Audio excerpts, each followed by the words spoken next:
Apartment was quiet, a kind of stillness that felt foreign after years of Christmas mornings spent in someone else's house, someone else's rules.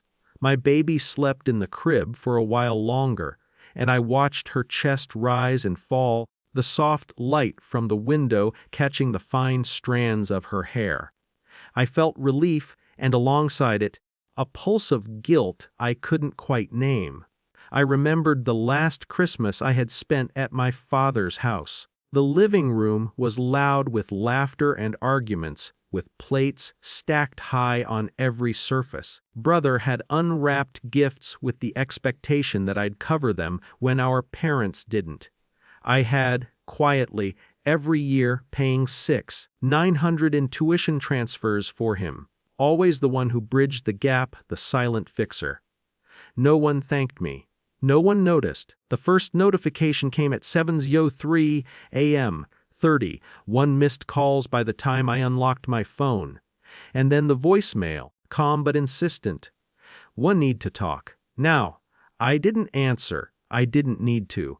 I had already made the decision weeks ago, a quiet one, meticulously considered, and irrevocable. The tuition transfer would not go through this year. Not this year, not ever again. Sat with my baby in the rocking chair, feeling her small warmth against my chest. She cooed softly, unaware of the weight of grown-up expectations and old grievances.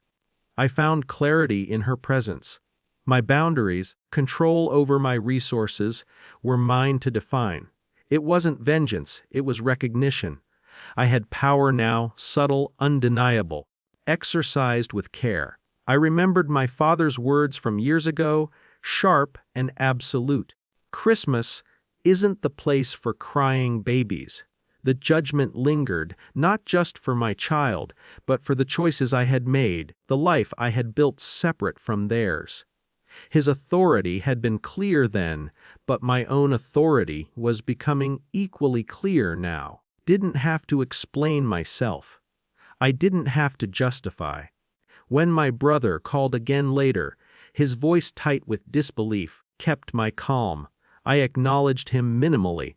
Not because I wanted to hurt him, because I needed to preserve the quiet dignity I had cultivated over these weeks of preparation and reflection. The power shift was subtle, invisible to most, but it was real.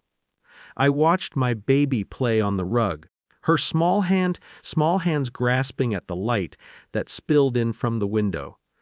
In that quiet moment, I realized victory didn't have to shout, didn't need dramatic confrontation. I had enforced a boundary, reclaimed my autonomy, and preserved my child's safety and peace. The family might bristle, resent, or try to reclaim control, but my stance was firm.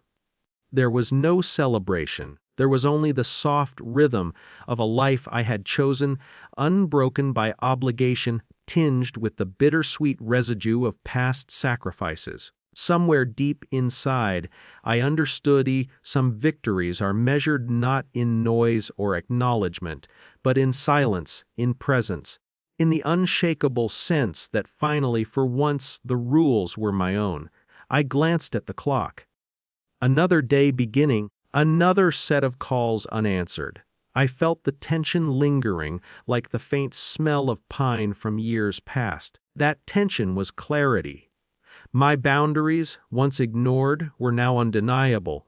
My baby laughed, and I allowed myself to breathe fully, knowing that this Christmas, at least, we were safe.